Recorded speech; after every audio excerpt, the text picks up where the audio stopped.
Hello दोस्तों, मैं सोनी पांडे। आज दोस्तों मैं मानव नेत्र और मानव कर्ण के विषय में पढ़ाऊंगा, जो यूपी स्पेशल के लिए बहुत इंपॉर्टेंट रहेगा। तो हम लोग बिना देर करते हुए चलेंगे मानव नेत्र पे। तो दो नेत्र दर्शनेंद्रियां दर्शनेंद्रियां होती हैं, जिनके अध्ययन को नेत्र विज्ञान या ऑप्थेल्मोलॉजी कहते हैं। आंख लगभग 2.5 सेंटीमीटर व्यास वाले नेत्र के गोलक के रूप में खोपड़ी में स्थित नेत्र कोटर आई ऑर्बिट्स में सामने की ओर हल्की सी उभरी हुई होती है। मानव नेत्र का भार जो होता है 207 ग्राम लगभग होता है, जिसका उभरा भाग पारदर्शी होता है। नेत्र गोलक की भित्ति में 3 उपपरतें होती हैं।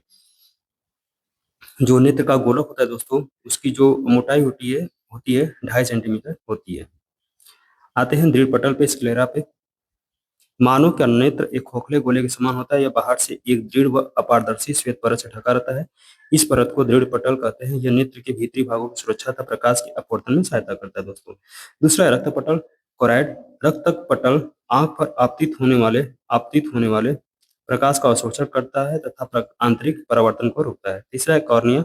नेत्र नेत्र में जो प्रकाश होता है, आंख में जो प्रकाश जाता है, इसी भाग से होकर प्रवेश करता है कॉर्निया से। आइरिस जो होता है, कॉर्निया के पीछे एक रंगीन एवं अपारदर्शी झिल्ली का पर्दा होता है। यह पुतली के आकार को नियंत्रित करता है। तीसरा है पुपिल। तो कॉर्निया से आया प्रकाश पुतली से होकर ही लेंस पर पड़ता है। जो कॉर्निया से प्रकाश आता है, पुतली से होकर ही लेंस पर पड़ता है। पुतली की यह विशेषता होती है कि अंधकार में अपने आप में बड़ी व अधिक प्रकाश में अपने आप में छोटी हो जाती है। इस प्रकार नेत्र में सीमित प्रकाश ही पाया जाता है। इस क्रिया को पुतली समायोजन कहते हैं। छठा है नेत्र लेंस, आई लेंस। आइरिस के ठीक पीछे पारदर्शी उत्तक का बना द्विउत्तर लेंस होता है, जिसे नेत्र लेंस कहते हैं। नेत्र लेंस का जो अपवर्तनांक लगभग नेत्र लेंस का जो अपवर्तनांक होता है लगभग 1.44 होता है। कितना? 1.44 होता है। नेत्र लेंस अपने ही स्थान पर मांसपेशियों के बीच टिका रहता है। दोस्तों ये रक्तक पटल है। रक्तक पटल, ये रेटिना है जो शंकु चक्षु आकार का होता है। ये दृष्टि तंत्रिका है, ऑप्टिक नर्व सिस्टम इसका है। ये वाला भाग। यहाँ पे जो आपका दृढ़ पटल स्क्लेरा हो जाएगा, कॉर्निया यहाँ पे हो जाएगा। ये पुतली है, आइरिस है दोस्तों। आगे और इंपॉर्टेंट पॉइंट चलेंगे। सिलेरी मांसपेशियां, सिलेरी मसल्स। यह मस्तिष्क को रेटिना से दृश्य जानकारी पहुंचाता है। ऑप्टिक तंत्रिका, ऑप्टिक नर्व, यह मस्तिष्क में वैद्युत संकेतों को पहुंचाता है। आइरिस आइरिस प्रकाश की मात्रा को आंखों तक पहुंचाता है, जिसके द्वारा पुतली के आकार को व्यवस्थित किया जाता है। पुतली का रंग काला होता है, क्योंकि यहाँ किसी भी रंग को परावर्तित नहीं करता है। दूसरा दोस्तों जली द्रव। कॉर्निया तथा लेंस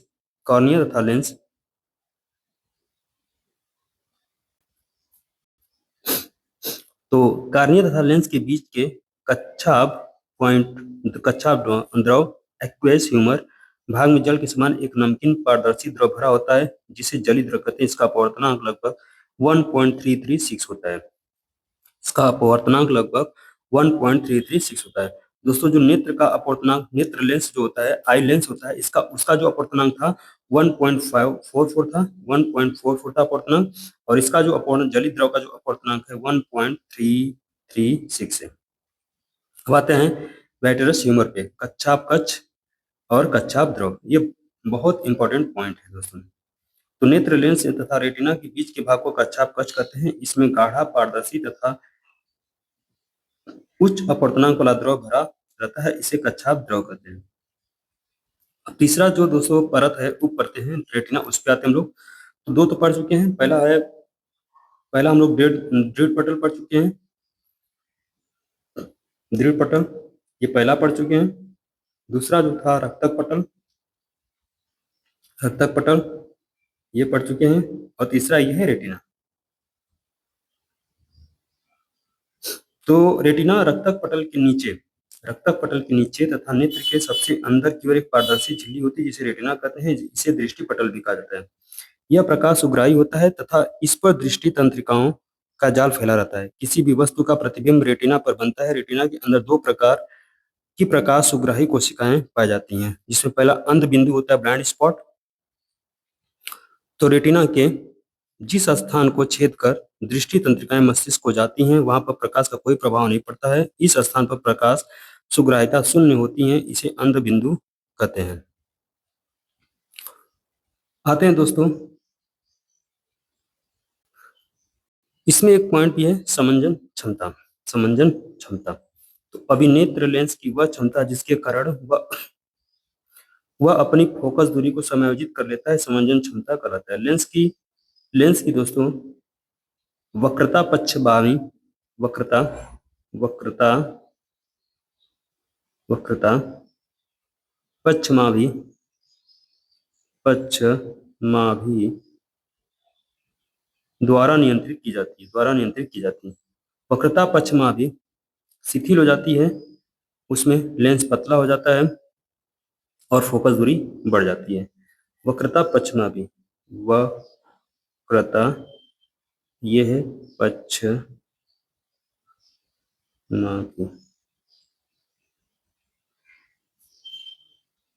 वक्रता पक्षमाभी में और वक्रता जो पक्षमाभी पेशियां जो होती हैं दोस्तों, ये सिकुड़ती जाती हैं, लेंस मोटा होता जाता है और फोकस दूरी कम हो जाती है। जब फोकस दूरी कम हो जाएगी तो जो आपके पक्षमाभी पेशियां होती हैं सिकुड़ती जाती हैं, लेंस मोटा होता जाता है।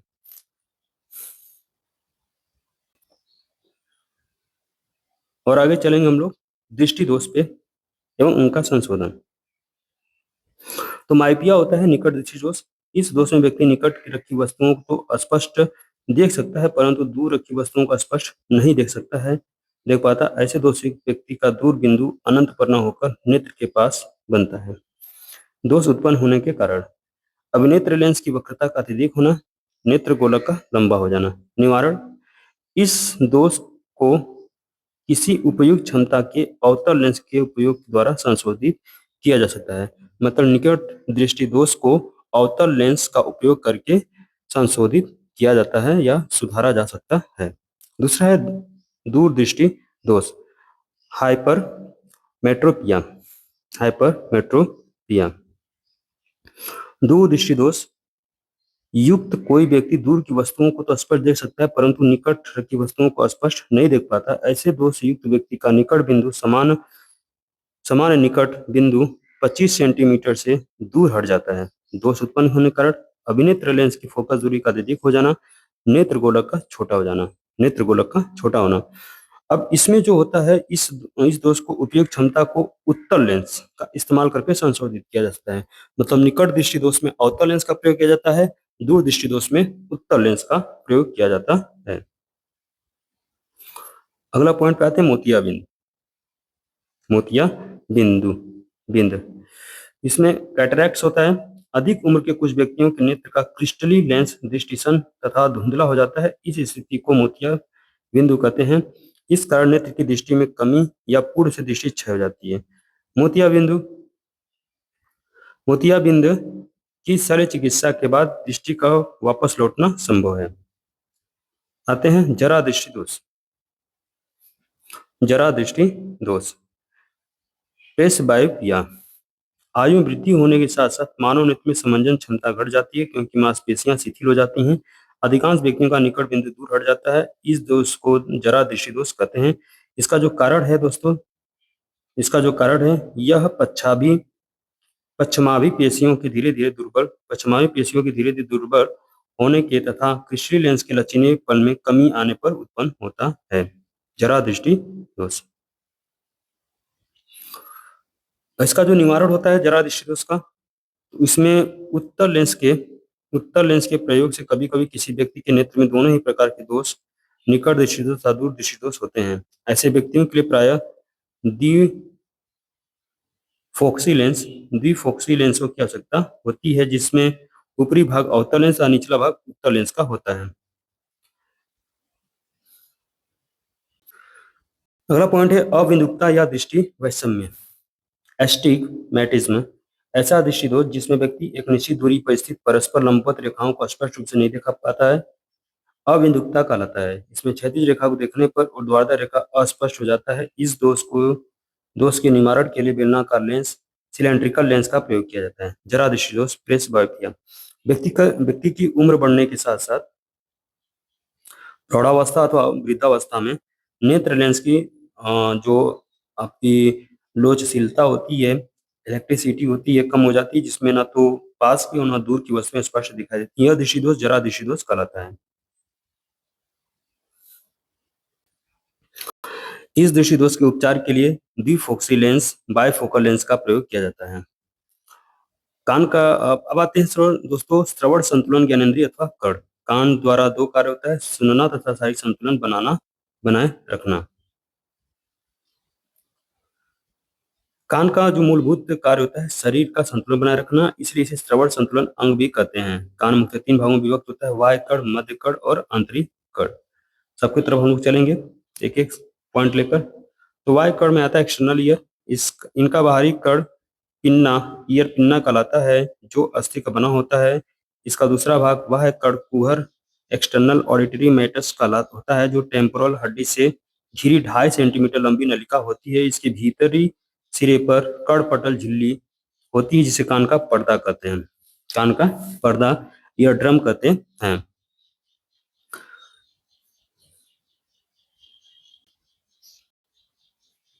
अब दोस्तों इसमें जो मध्य कर्ण होता है, मिडल ईयर होता है, इसमें कर्ण गुहा टैम्पैनिक कैविटी कहते हैं। इसे कर्ण गुहा कहते हैं, जिसमें 3 छोटी छोटी कर्ण अस्थियां होती हैं, जैसे मैरलियस, इंकस तथा स्टेपीज। ये ध्वनि को यांत्रिक कंपनों के रूप में अंत कर्ण तक पहुंचाते हैं। ये ध्वनि ऊर्जा को यांत्रिक ऊर्जा में बदलते हैं। मध्य कर्ण ही ध्वनि ऊर्जा को यांत्रिक ऊर्जा में बदलते हैं। तीसरा पॉइंट जो इसमें है, अंतःकर्ण इंटरनल ईयर। यह अर्ध पारदर्शक झिल्ली की बनी संरचना होती है, जिससे कला गहन मेम्ब्रेशन लेबिरिथम कहते हैं, जिससे कला ग्रहण अस्थि गहन होता है। अंतःकर्ण में दोस्तों कोष्ठीय उपकरण होता है, जो संतुलन बनाए रखता है। इसे कॉक्लीय उपकरण होता है। सुनने का कार्य करने के लिए उत्तरदायी होता है। कौन? कॉक्लीय उपकरण या अंतःकरण सुनने के कार्य करने के लिए उत्तरदायी होता है। अब आते हैं श्रवण क्रिया की कार्य की फिजियोलॉजी ऑफ हियरिंग। वायु की ध्वनि तरंगे हमारे कर्ण पल्लव से टकराकर कर्ण मार्ग में जाती हैं, जहाँ कंपन उत्पन्न होता है। यह कंपन कर्ण अस्थियों में से होता हुआ अंतःकर्ण में पहुंचता है। अंतःकर्ण में कॉक्ली उपकरण द्वारा यह पेड़ा मस्तिष्क में स्वर्ण तंत्रिका तक पहुंचती है। मस्तिष्क उपयुक्त अपवाहक अंगों को आवश्यक प्रतिक्रिया भेजी जाती है, जिसे ध्वनि तरंगों को सुना जाता है। दोस्तों ये मानव नेत्र और मानव कर्ण से संबंधित जितनी जानकारी थी मैं सब लेकर आया था। और ये मानव कर्ण का एक फिगर है दोस्तों, इसे आप लोग देख लीजिएगा। ये आपका आउटर हो जाएगा, आउटर ईयर। ये आपका इनर ईयर हो जाएगा, ये वाला पॉइंट। और ये आपका मिडल ईयर हो जाएगा। ध्यान से देख लीजिएगा दोस्तों। कल फिर मैं एक टॉपिक लेकर आऊंगा, तब तक के लिए धन्यवाद।